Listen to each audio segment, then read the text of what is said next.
everyone. Labas vakaras. Jūs atkeliavote į Šilutės meno mokyklą. So tonight you are in the School of Arts of our town. Noriu pristatyti Šilutės meno mokyklos direktorę Greta Timpaitę. And we would like to introduce the principal of the school, Greta Timpaitė.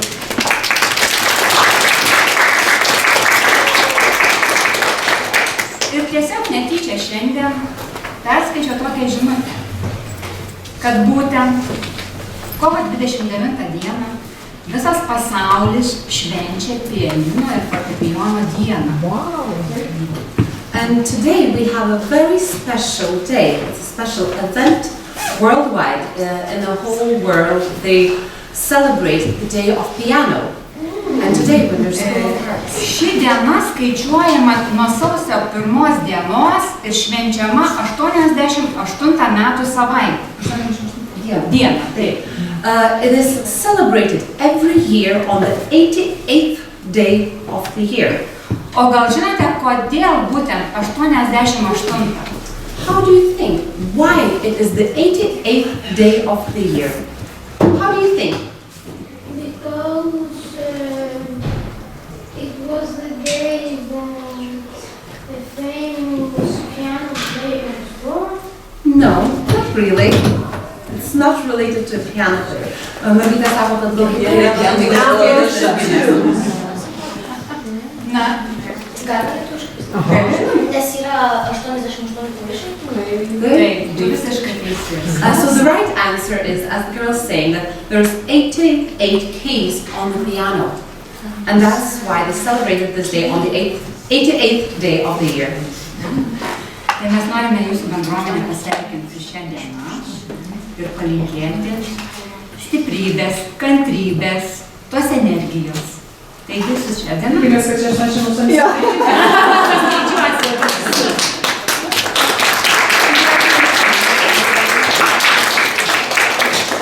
Na, o šiandien jūs tikrai gausite nuostabią pamoką. Pabuvosite joje, tai apie Lietuvos perlą Mikkelsen Čiurlionį.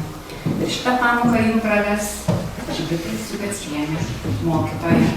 So today we're going to have a wonderful lesson about one of the greatest artists and creators in our country. It's Ąžuolas Lukošius and Šopeną. Yes.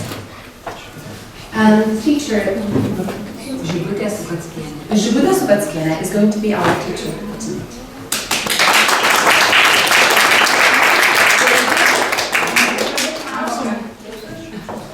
Labas vakaras visiems susirinkusiems. Ir kaip sakėme, šiandien susipažinsim su didžiu lenkų kompozitoriu Frederikų Šopenu ir mūsų lietuvių kompozitorių ir ne tik kompozitorių, bet ir dailininkų Čiurlionį.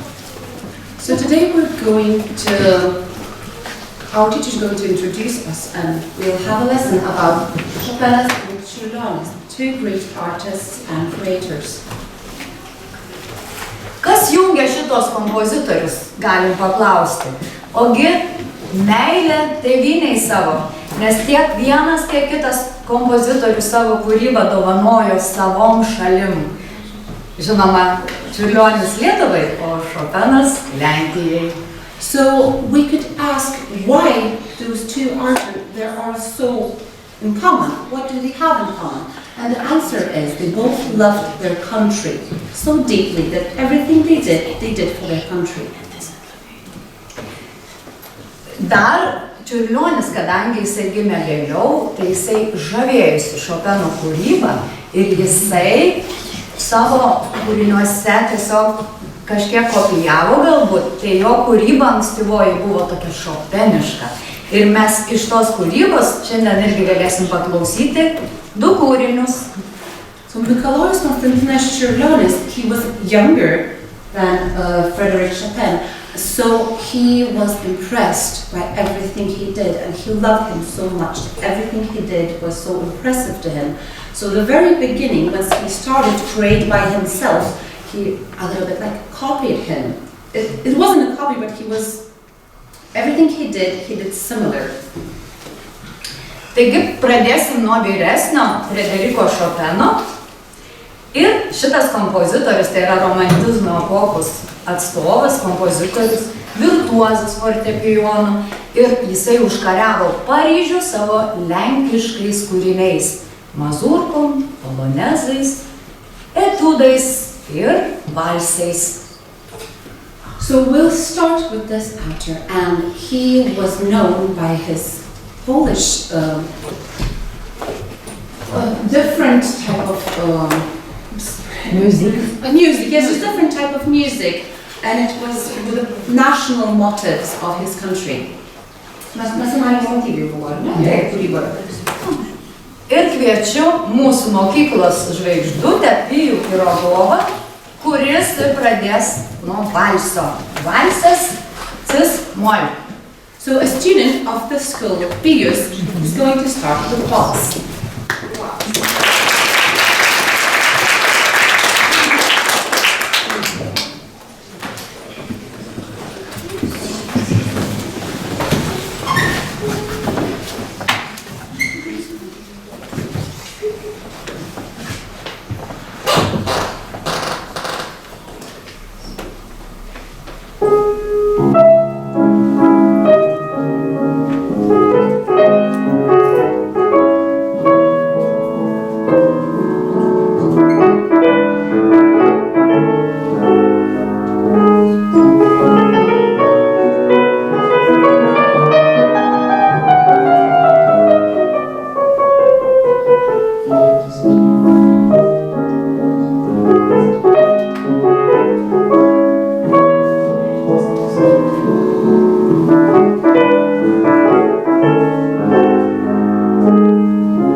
Vaikystė Šopeno, jisai gimė Železovo Volio dvare netoli Varšuvos ir netrukus jie persikėlė su šeima į pačią Varšuvą.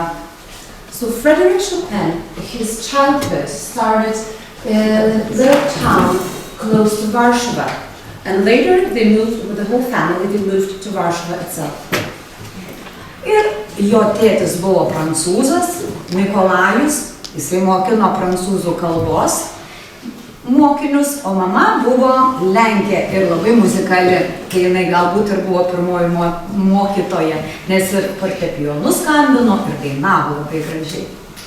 So the father of Frederick Chopin was from France, and his mother was from Poland.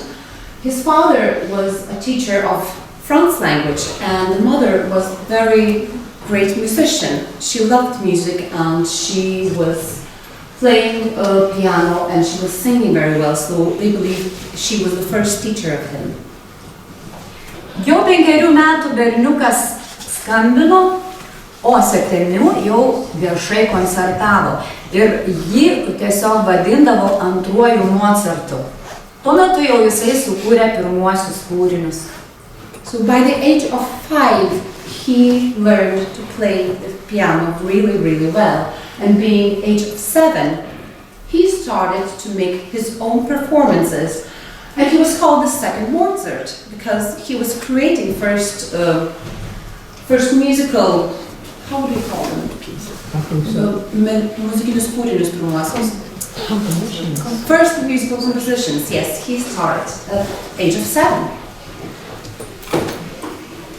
Būdamas 16 metus, jisai įstoja į Varšuvos muzikos mokyklą, konservatoriją ir žinoma ten pradėjo savo jau brandesnius kūrinius kurti. Ir rondo, ir mazurkas, ir ekosezus, ir valsus, ir žinoma jisai domėjusi istoriją, ir vaidino, ir lankė teatrą, ir visa kita, išsilavinęs buvo. So when he was 16 years old, he started a music school in Warsaw, and that was the time when he started to create really big and real compositions. And of course he was involved in all kinds of arts, not only music, so he was really interested in arts, all types of them.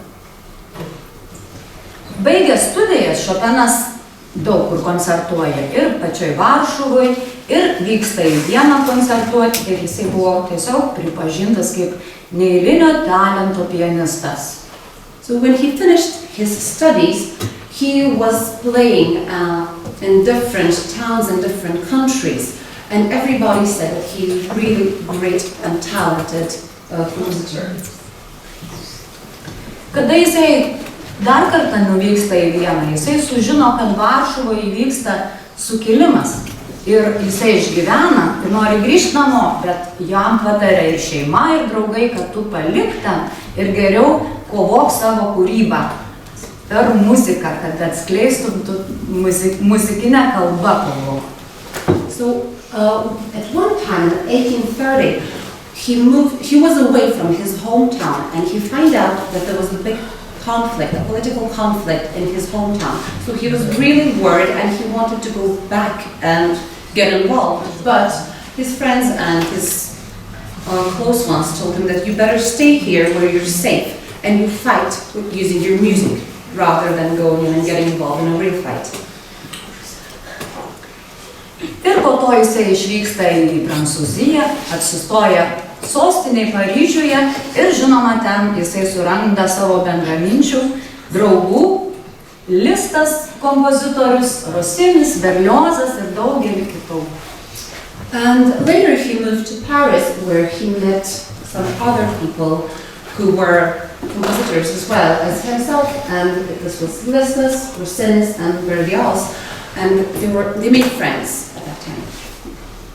Atsitiktinai susitikęs su Lenkų išeiviu irgi aristokratų Radvila, jam atsiveria Paryžiaus aristokratų durys tiesiog salonuose jų.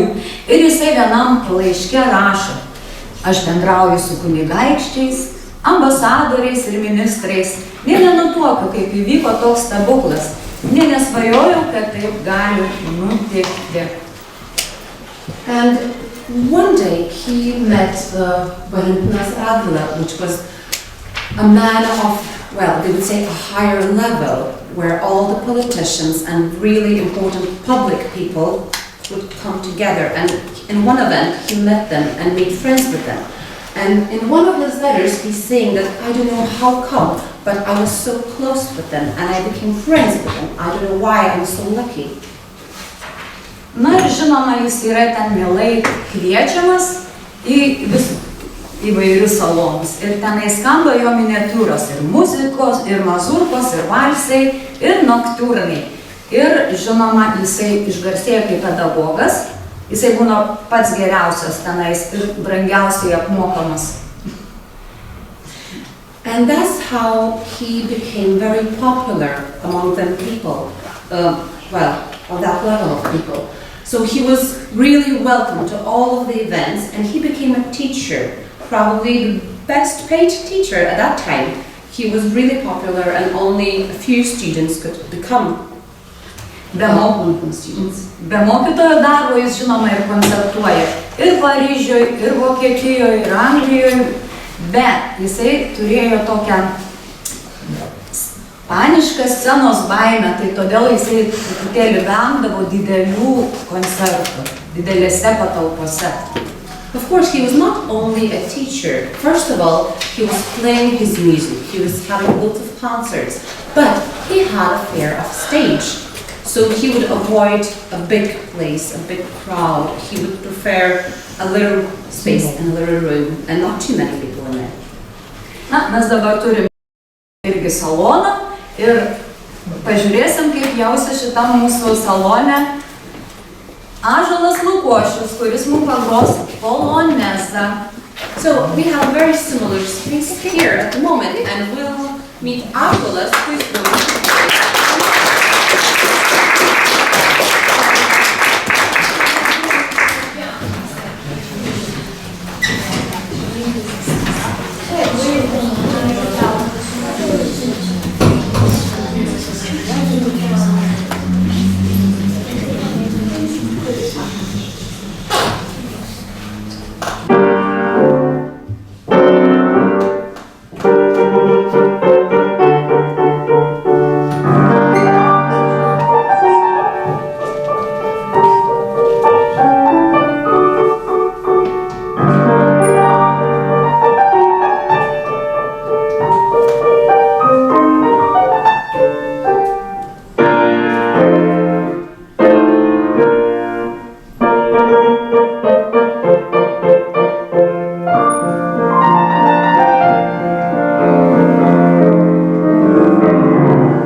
Taigi Paryžius kompozitoriui atnešė ne tik šlovę, bet ir didžiąją meilę.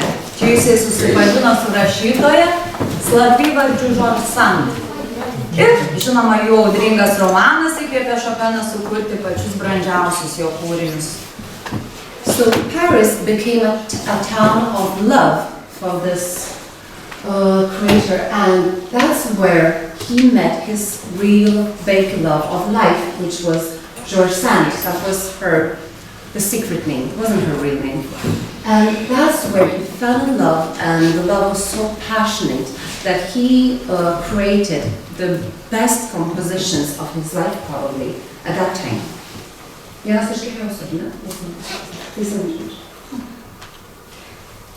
Pirmąją jų žiemą begyvenant, jie išvyksta į Maljorkos salą.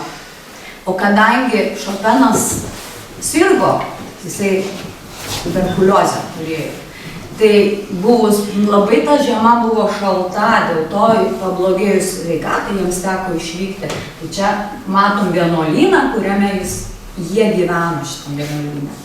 So the first winter, the winter that they spent together as a couple, Chopin was very sick. He had TB, which is tuberculosis. And that's the reason why they had to leave cold France and they moved to Mallorca. And we can see the place where they stayed that winter. Vėliau jie žiemas tiesiog leisdavo Paryžiuje, o vasarą Žorž-San dvare, Nohante, tai Prancūzijos centriniai daly. Ir šitas laikotarpis buvo pats laimingiausias, nes ten ir draugai atvykdavo, ir tiesiog gerai leisdavo laiką, o taip pat ir produktyviausias, nes ten gimė jo patys brandžiausi kūriniai. Later, when he got better, every winter they would spend in Paris, and then every summer they would go to George Sand castle, place where she lived, and that's where they would stay for the summer. That was the best part of his life. That was the most, he made the most of it, and all the compositions, the best ones he made at that time. Yra toks pasakojimas likęs, kad George Sand turėjo mažą šuniuką vardu Markizas. Ir jisai buvo šuniukas susidraugavęs labai su Šopenu, ir kada sulaukdavo, tai jisai va taip uodegą vizgindavo, sukdavo, vizgindavo, ir stebėdamas Šopenas tą šunelį, jisai sukūrė valsą. Taip ir vadinamas dar kartais yra, kad mažojo šuns valsų. There is even a story about a little dog that George Sand had. The dog was very playful and it loved Chopin. I'm not sure if it's he or she, but the dog loved Chopin so deeply. Every time the dog would get so excited and would wag the tail all the time. So that's when he was looking at the dog, and that's how he came up to waltz. And that waltz, that particular waltz, is even called the waltz of a small dog, or a tiny dog. Šitą valsą, prašau, kviečiam irgi, kad pagrotų mums Pijus Pirogovas. So Pijus is going to play.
grįžtant prie Paryžiaus, tai čia labai sąsajos su Pijum, kadangi tiesiog galima pasidžiaugti, mes turim nuostabų vaiką ir Pijus praeitą savaitę ir koncertavo būtent Paryžiuje. Tai tiesiog labai džiaugiamės, kad jį turim ir ačiū tau Pijau, kad tu esi, tai tiesiog labai norim pasidžiaugti. So, coming back to France and Paris, we're very, very happy to say that Pijus had his concert in Paris recently, and we're very proud of him and very happy for him.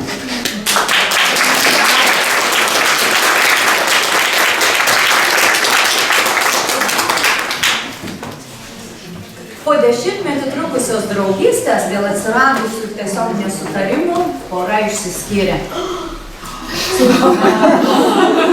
After 10 years of friendship and relationship, because of some reasons, their personal reasons, their ways got split and they were no longer together.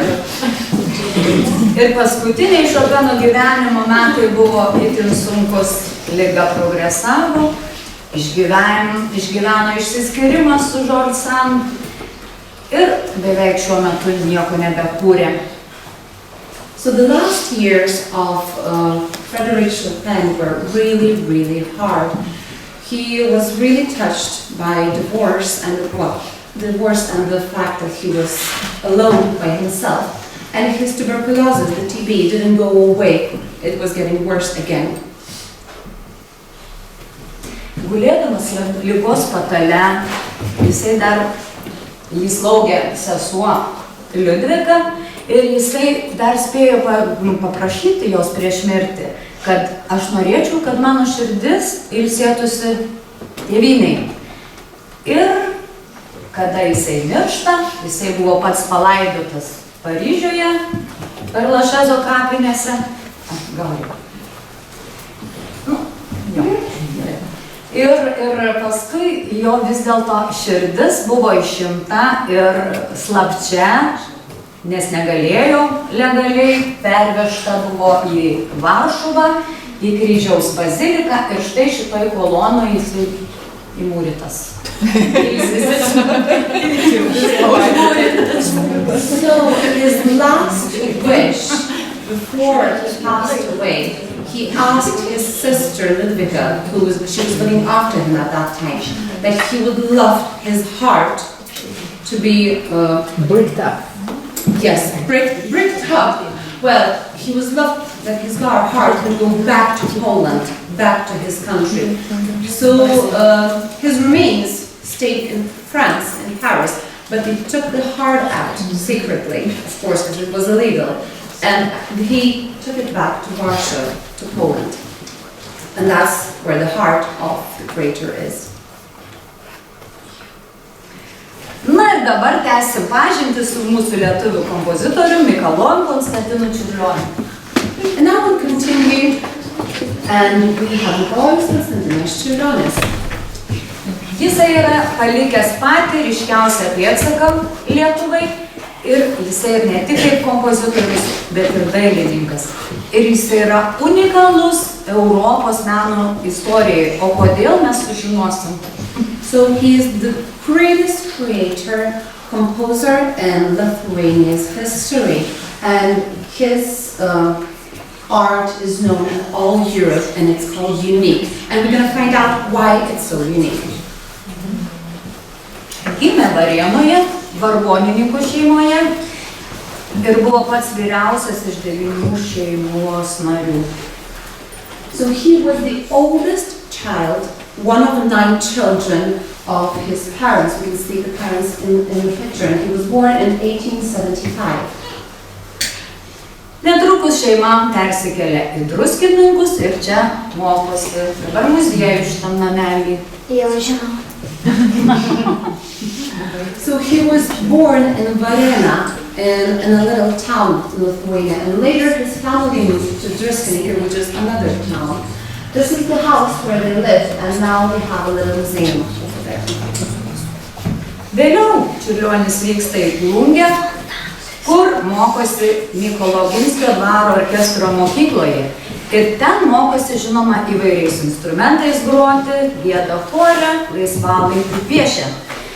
O kaip fleitininkas orkestro jisai gauna ne tik išlaikymą, bet ir algą. Later he moved again and he started the school of music, the orchestra school, where he learned to play different instruments and different kinds of music. As well, he was taking some art classes, he was painting, and he was, as well as Chopin, he was in love with all kinds of art. Mokinys buvo geras, dėl to Oginskis skiria pinigų, lėšų ir jisai išvyksta studijuoti į Varšuvą. He was a very good student, and that's why Oginskis, the owner of orchestra school, gave him some money so he could go to Poland, to Warsaw, and continue his studies. Ir paskui, žinoma, tęsė mokslus Leipzigo muzikos akademijoje. And later on he moved to Leipzig and continued his studies in the Academy of Music. Baigus mokslus Leipzige baigėsi ir jo ankstyvuosis kūrybinis laikotarpis. Na ir dabar kviečiu Greta Timpaitė, kuri pagros mums dar vieną šopenišką kūrinį, mazurką bemol, bet žinoma sukurtą Čiurlionio.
Greta just played. This composition was under the impact of Chopin, and later, from this point, he moved on with his own compositions, which are papildė and papildė. Kadangi Čiurlionis nuo pat vaikystės mėgo tapyti, piešti, jisai nutarė dar vykti į Varšuvą ir ten mokosi dailės mokykloje. Ir žinoma, dalyvauja įvairiuose pleneruose, parodose. So, because Čiurlionis, he loved painting and arts from the very, very early age, he started art school as well, and he started painting. Žinoma, jis gyvena irgi labai daug visur. Važinėja, keičia gyvenamą vietą ir gyvena Druskininkuose. Vėliau Vilniuje apsigyvena, ten vadovauja Vilniaus kanklių chorui. Keletą kartą buvo išvykęs ir į Sankt Peterburgą, kad tiesiog rasti pastovesnį gyvenimą, uždarbį ir, žinoma, rengia parodas. So during the time, Mikalojus Konstantinas Čiurlionis moved a couple of times, and he lived in Druskininkai and Vilnius, which is in Lithuania. Also, he lived in St. Petersburg in Russia. Now, if you can see on the left corner at the bottom, you can see the door that we walked through those doors. Do you remember? We've been in Vilnius, and we've been invited to the museum of Čiurlionis. Can you recognize the door? Anyone? Yeah. What about you? Do you recognize the door? No, not really. Mes buvome Vilniuje ir lankėmės vieno šalia muziejaus ir mums iš tikrųjų labai pasisekė, mums pakvietė nueiti ir į vidų ir apsilankyti, nors tai buvo ne darbo diena jiems. Bet ir vaikai, ir mokytojai apsilankėme visi, dėl to ir paklausiau jų, ar jie prisimena duris, ar jas atpažįsta, nes mes visai neseniai buvome užėję. Taigi, kompozitorius labai ilgą laiką praleido Varšuvai ir jisai pats save laikė tiesiog lenku ir nemokėjo lietuvių kalbos. Bet, kai jam suėjo 30 metų, jisai nusprendė visą savo kūrybą padovanoti Lietuvai ir, žinoma, reikėjo išmokti lietuvių kalbos ir jį mokė Žibutė Timpaitė, su kuria jisai ir susituokė Šateikiuose, netoli Plungės. So, at the early part of his life, Mikalojus Konstantinas Čiurlionis, he felt himself more being Polish rather than Lithuanian, and he didn't even know the language of Lithuanian at that time. But when he turned 30, somehow and something changed, and he started to make all the compositions and dedicate them to his country, to Lithuania. And at that time, he decided to learn Lithuanian language. He met Sofia, and Greta Timpaitė taught him how to speak Lithuanian. Later, they got married. Na, Čiurlionis visą save atiduoda kūrybai, nesirūpina savo sveikata, suserga ir 1911 metais miršta vienoje iš Lenkijos sanatorijų, bet palaidotas Vilniuje Rasų kapinėse. So, Mikalojus Konstantinas Čiurlionis dedicated all his effort and all his life to music and arts, and he didn't look after himself and his health.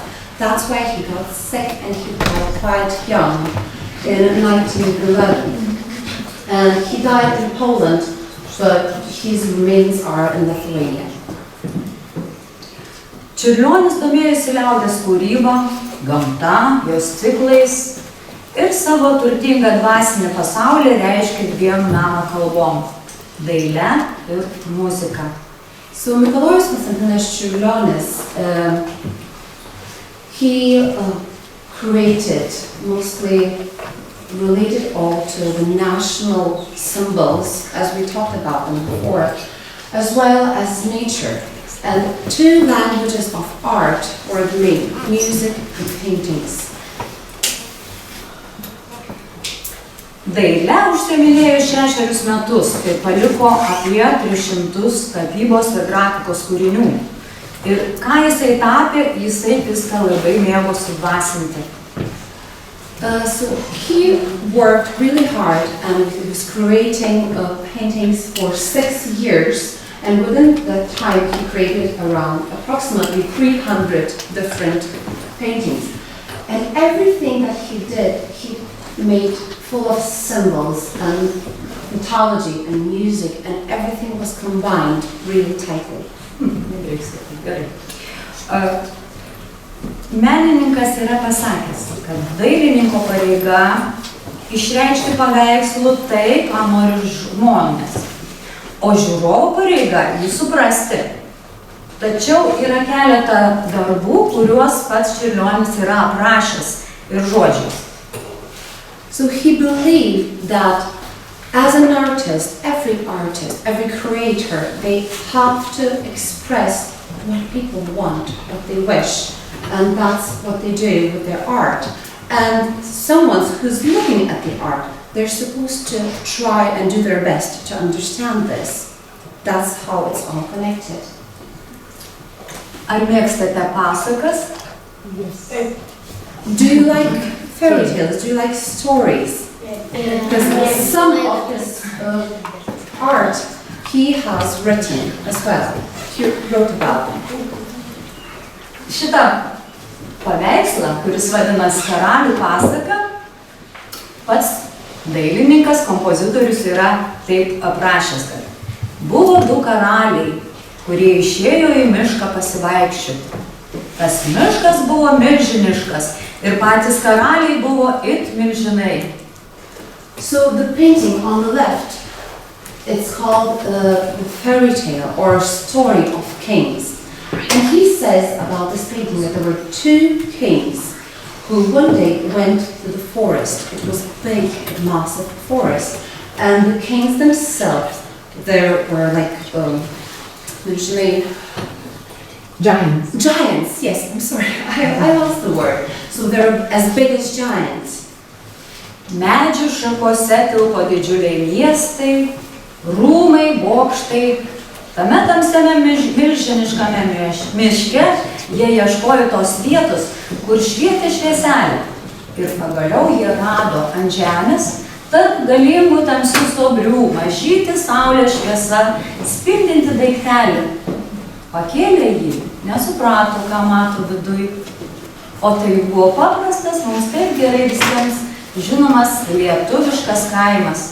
Ir jisai spindėjo savotišką kultūrą. Ir mes matom, kaip tą kaimą kelia į tą civilizacijos medį. Jisai tikėjo šitą Lietuvą, Lietuvos ateitimą. So within the trees at the top, you can see little lights, which are actually cities and towns. They're big as cities. And the giants, the kings, were looking for the bright light. Where is the light coming from? So they found the bright light really laying on the ground. So what they did, they picked it up and moved it to civilization. They were trying to take the tiny little village and create a town out of it. That's what he believed in. That's what we're supposed to do. Kurdamas Čiurlionis jungė muziką ir dailę.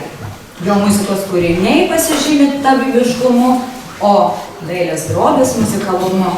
Ir tai yra lietuvių tautos išskirtinumas. So Mikalojus Konstantinas Čiurlionis, he combined music and painting together. So we can say that everything that he made, compositions of music, they are colorful, and we can see them when we listen to the music. And as well as when we look at the paintings, we can hear them. We can hear the music coming out of it. And that is the unique part of his creativity. Čiurlioniui kilo idėja tokia, ar galima nutapyti muzikos, pavyzdžiui, sonatinį ciklą, arba tai simfonija. Tai toks kaip atvirkštinis variantas gaustųsi. Jeigu tu žinai, kaip rašosi ta simfonija ar sonata, ir tu žinai tos klasikinės muzikos formas, tai tu atsistojus prieš paveikslą turi suprasti ir girdėti, kas joje yra užkoduota. So he had an idea of painting the music for real. So one time he just decided to take a composition and paint it. And if someone knows the music well, if they can read the notes, then standing in front of the painting, they should know what's there. They could hear it. Taip pat atsistojus prieš paveikslą, tu dar ir simbolius matai. Ir tiesiog kultūrinius ženklus kažkokius. Ir tai leidžia pasinerti į menų sintezę. Also, when you look at painting, you can see different symbols and different signs. And all together, it lets you to dive into the art as deeply as possible. Šitą sintezę, kiek žinoma, yra padarę tik vienintelis Čiurlionis, dėl to jisai yra išskirtinis Europoje. So this connection of music and painting together, he is unique with his creation over here because he was the only one doing this, the only one who was painting music. And pavyzdžiui, jūros sonata. Muzikoje tai yra žanras, instrumentinės muzikos žanras, turintis 3 dalis. Allegro, andante, finale. Ir Piešdamas jis lygiai taip pat išlaiko tą visą formą. Allegro reiškia greitai ir piešia jisai smulkią tapybą. Daug bangų reiškia, jau mes ir girdim, kad tai yra greitas kūrinys, smulkus judesys.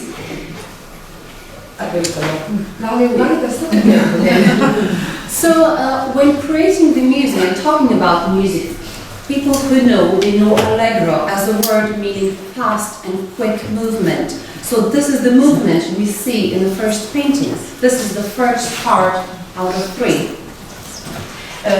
Ir iš viso, žinant, kad jisai jūros sonatą tapė tada, kada jisai su savo sužadėtinė poilsiavo Palangoj prie jūros, čia yra ir daug meilės simbolių. Tai antroji dalis, antras piešinys yra andante, ramu, lėtas tempas. Ir jisai va piešia horizontalią liniją, nes jinai pati ramiausia. Tolumai matome 2 laivus, kurie susijungia į vieną saulę ir tai irgi duoda tą ir ramybę ir galbūt ir meilės simboliai 2 paskendę laivai irgi ramybę pačioj matosi. So the second part of this composition, andante, means quiet and peaceful. And as we can see here, we can see the sea and the sunset. And it was all made at the time when he was deeply in love with the girl, with the lady. And you can see 2 little ships coming together, really, really far away, and they make a sun. So it's the light of, probably, of their love. As well as you can see them, another ship here in the front dived in deeply in the sea as well. Ir trečia dalis, finalė, irgi taip pat yra greitoji dalis, jisai piešia didelę bangą. Ir čia atsispindi turbūt vienintelis piešinys, kur yra jo nutapyti inicialai M ir Č. So, and finale, the last part of this composition as well, it's quick and it's really quickly going, so you can see the quick movement.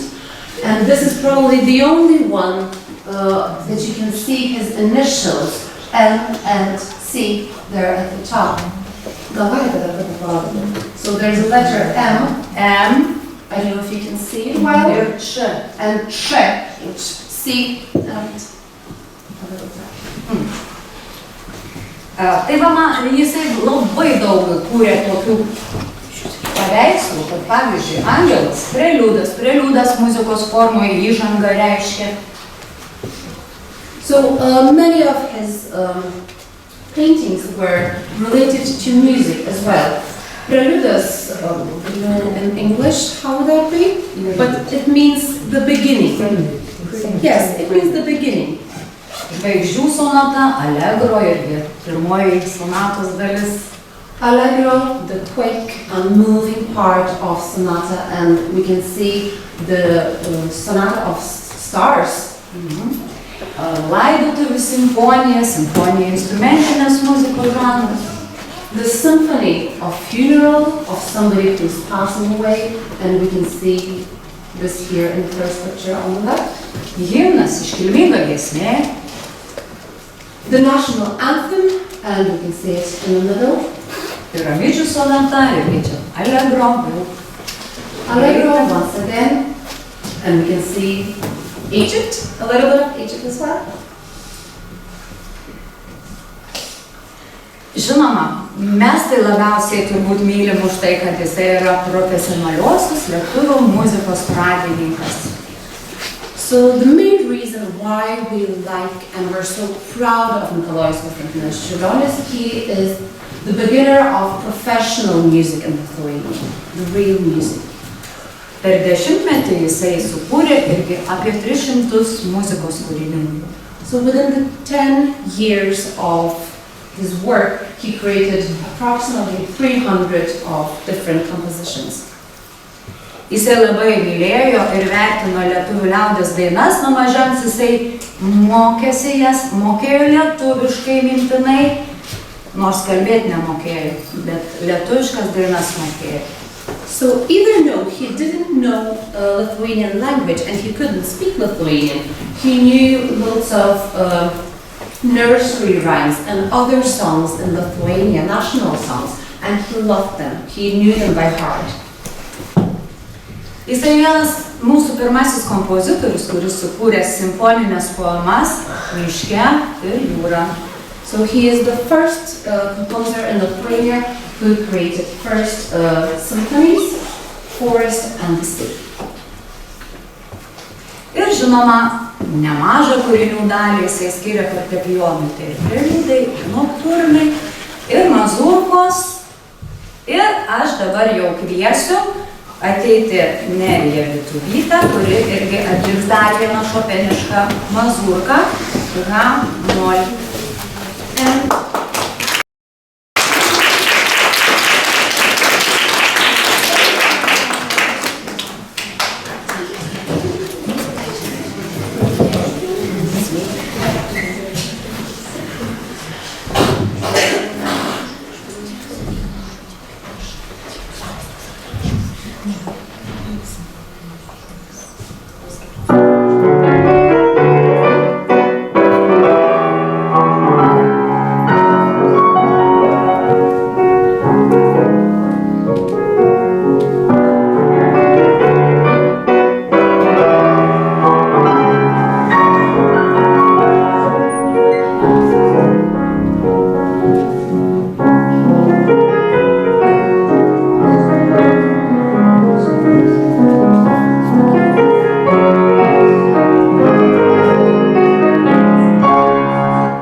Dar keletą įdomių faktų, kad 20 amžiaus pradžioje Arkties vandenyne viena plynaukštė Prano Juozapo žemė yra pavadinta Čiurlionio kalnais. Ir reikia manyti galbūt dėl to, kad jie yra kažkiek panašus buvo atradėjams į Čiurlionio paveikslą Ramybė. So some interesting facts for the very end. At one time, at the beginning of the 20th century, the expedition in the Arctic Ocean, they found some land over there which looked like mountains. You can see the middle picture, the real one. And it looked so similar to one of the paintings of Čiurlionį. So they called the place Mountains of Čiurlionį.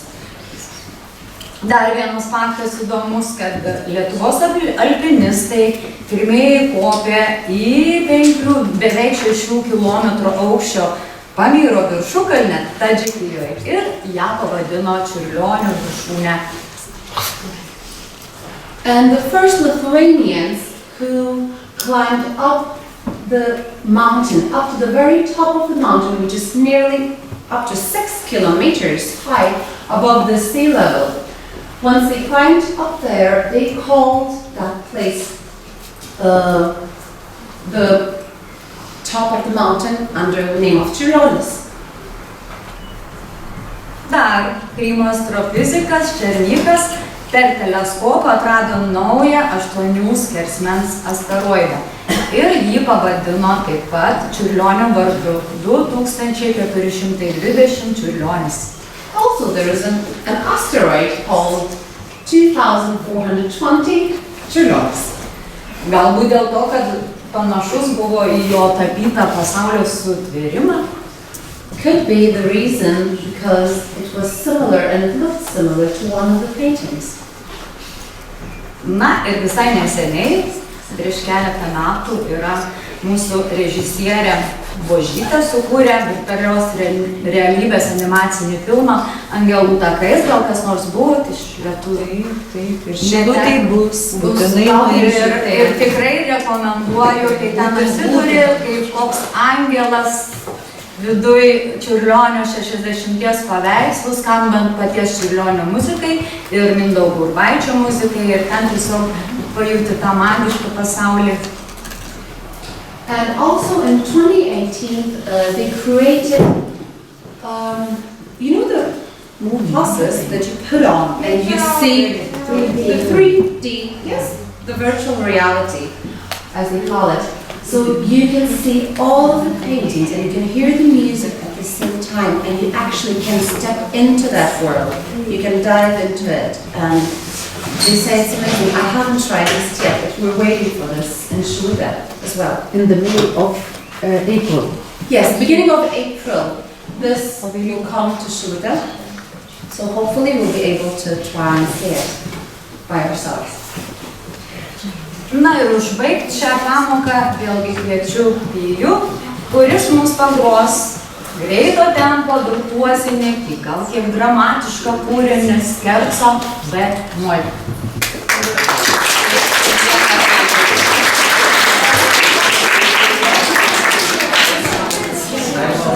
When you're small fragments of the only the last part, because it's too long for children.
Manau, kad kiekvienam buvo labai smagu. I hope and we wish you enjoyed, or we hope you enjoyed this evening. Thank you.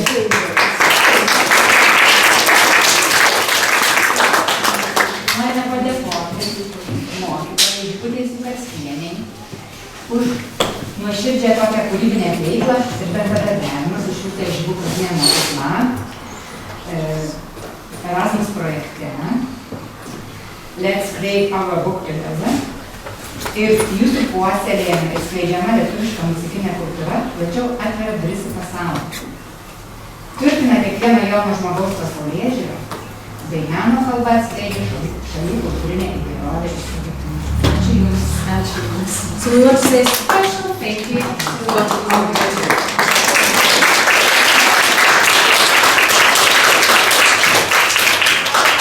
Ir labai dėkojame jūsų virtuozams, Pijui, Nerijai ir Gretai. Ačiū sėkmės students. Konkursas sėkmė. Ąžuolai Lukošiui labai ačiū.